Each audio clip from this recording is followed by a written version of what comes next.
दोस्तों, आज मैं आपको बहुत ही डरावनी कहानी सुनाने वाला हूँ। ये कहानी 3 लड़कियों के बारे में है। ये कहानी मेरे एक सब्सक्राइबर ने मुझे भेजी है। ये कहानी इतनी डरावनी है जिसे सुनकर आपके रोंगटे खड़े हो जाएंगे। 3 लड़कियाँ जिनका नाम है सोनल, मीनल और सेजल। तीनों लड़कियों में काफ़ी गहरी दोस्ती है।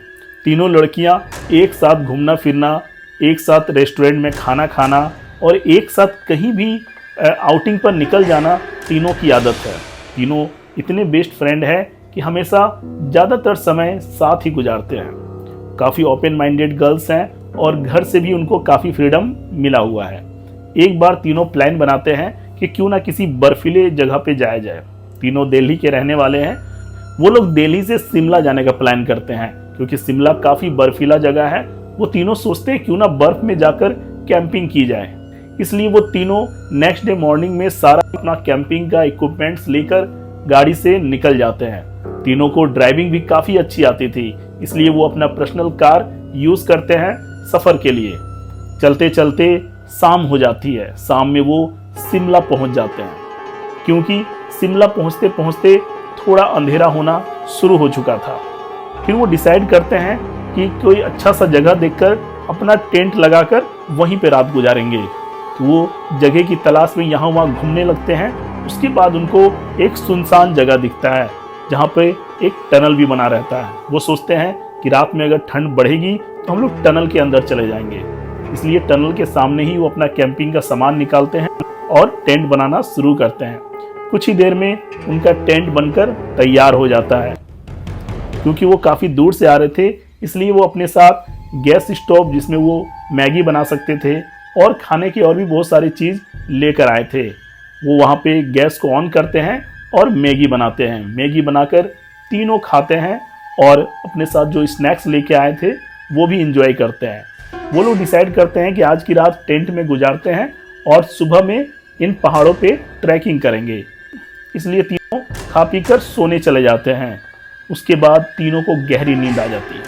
करीबन रात 2 बजे सोनल को फील होता है कि उसे कोई ठंडी ठंडी हाथों से टच कर रहा है। सोनल को बहुत ही जोर की ठंडक लगती है। सोनल नींद से उठती है और कहती है कि कौन कौन मुझे टच कर रहा है। बगल में जो उनकी फ्रेंड सोई हुई रहती है वो भी उठ के बैठ जाती है। सोनल फिर मीनल को बोलती है कि तुमने मुझे टच किया। मीनल कहती है नहीं, मैंने तुम्हें टच नहीं किया, मैं तो सो रही थी। सेजल कहती है मैंने भी तुम्हें टच नहीं किया, मैं भी सो रही थी। सोनल को बड़ा अजीब लगता है कि जब तुम दोनों ने मुझे टच नहीं किया तो इतनी ठंडी हाथों से मुझे किसने टच किया। सोनल को कुछ समझ नहीं आता है। दोनों सहेलियां सोनल को कहती है कि तू सो जा, तुझे कोई वहम हो रहा है। फिर तीनों मिलके सोने लगते हैं। सोते सोते अचानक थोड़ी देर के बाद फिर से सोनल को वो ठंडा हाथ पीठ पर महसूस होता है। इस बार ठंडक सोनल को और जोर की महसूस होती है, इतनी जोर की कि सोनल की चीख निकल जाती है। उसके बाद तीनों जागते हैं और सोनल फिर कहती है कि मुझे कोई बार बार ठंडे हाथ से छू रहा है। अगर तुम लोगों को यकीन नहीं हो तो मेरा पीठ देखो। जैसे ही सोनल अपना कपड़ा ऊपर उठाती है, दिखता है कि पीठ पे पंजे के निशान बने हुए हैं और वो भी ऐसा लग रहा है जैसे कि पंजे के निशान की जगह पे ठंड लग गई हो और सड़न टाइप की हल्की से हो गई हो। मतलब इतना तेज ठंडा सोनल को हाथ में लगा था। अब तीनों घबरा गए थे कि इतनी रात में इस सुनसान जगह पर ऐसी चीजें क्यों हो रही है। तीनों टेंट के बाहर निकलते हैं और टनल की तरफ भागते हैं। जैसे टनल की तरफ जाते हैं, अंदर में बहुत सारे चमगादड़ टनल से बाहर निकलना शुरू करते हैं। तीनों और घबरा जाते हैं, कितनी रात में इतने सारे चमगादड़। तीनों और घबरा जाते हैं और अपना अपना चेहरा नीचे करके आगे बढ़ने लगते हैं। थोड़ी देर में पीछे से एक गुर्राने की आवाज़ आती है। तीनों पीछे मुड़ते हैं। टनल के सामने एक बर्फीला शैतान खड़ा था जो तीनों को देख रहा था। तीनों काफ़ी डर जाते हैं। तीनों को समझ नहीं आ रहा था कि अब क्या करें, कैसे इससे अपनी जान बचाएं और यहाँ से भाग निकलें। उसके बाद बर्फीला शैतान अचानक गायब हो जाता है। तीनों सोचते हैं कि बर्फीला शैतान गायब हो गया है। तीनों दौड़ते हैं। अचानक बर्फीला शैतान आता है और सोनल को उठा के हवा में फेंक देता है। सोनल काफी ऊपर उठकर नीचे गिरती है धड़ाम से, लेकिन बर्फ होने की वजह से सोनल को ज्यादा गंभीर चोट नहीं लगती है। बर्फीला शैतान सोनल को हार्म पहुंचाना चाहता था क्योंकि सोनल को ही बर्फीले शैतान ने टच किया था। अब सोनल गिरने के बाद सोनल को थोड़ी चोट भी लग गई थी। सोनल ठीक से चल नहीं पा रही थी। उसके बाद दोनों जो लड़कियां थी उनकी फ्रेंड्स सेजल और मिनल किसी तरीके से सोनल को उठाती है और गाड़ी की तरफ भागती है। तीनों तेजी से भागते हैं। बर्फीला शैतान सोनल को पकड़ना चाहता है, लेकिन तब तक सोनल, मिनल और सेजल जो है बर्फ वाली जगह को पार कर चुकी थी और बर्फीला शैतान बर्फ को छोड़कर आगे नहीं बढ़ सकता था, क्योंकि बर्फीला शैतान केवल बर्फ में ही रहता था। लेकिन ये बात तीनों नहीं जानते थे।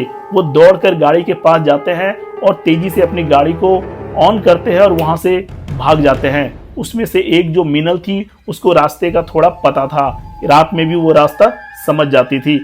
मिनल इंस्ट्रक्शन देते देते तीनों को एक होटल के पास लेकर जाती है और कहती है कि यहाँ पे किसी तरह हम लोग रात गुजार लेते हैं और कल ही मॉर्निंग में हम लोग यहाँ से निकल जाएंगे और आज के बाद हम लोग कभी भी इस जगह पे नहीं आएंगे। होटल में आने के बाद होटल में वो सारी बातें बताते हैं। होटल वाले कहते हैं कि आपको अकेले में कहीं भी नहीं जाना चाहिए, क्योंकि वहाँ पे बर्फीला शैतान रहता है। उस टनल के आसपास जो भी जाता है वो मारा जाता है। आपकी किस्मत अच्छी है कि आपकी जान बच गई, वरना आपकी सुबह अखबार में खबर आती। आप यहाँ पे रेस्ट करो और सुबह अपने घर चले जाओ और कभी भी उस टनल के पास कैंपिंग करने मत आ जाना। यह सुनते ही तीनों के रोंगटे खड़े हो जाते हैं। डर से तीनों कांपने लगते हैं। रात भर तीनों को नींद नहीं आती है। सुबह उठकर गाड़ी लेके तीनों दिल्ली पहुंच जाते हैं। उसके बाद अपने दोस्तों से ये सब कुछ शेयर करते हैं। बहुत सारे दोस्त इन बातों को नहीं मानते हैं। उसके बाद ये तीनों इस हादसे को नहीं भूल पाते हैं और जीवन भर इस हादसे के साथ जीवन गुजारते हैं। तो दोस्तों, ये कहानी आपको कैसी लगी एक कमेंट के माध्यम से जरूर बताएं। Thank you.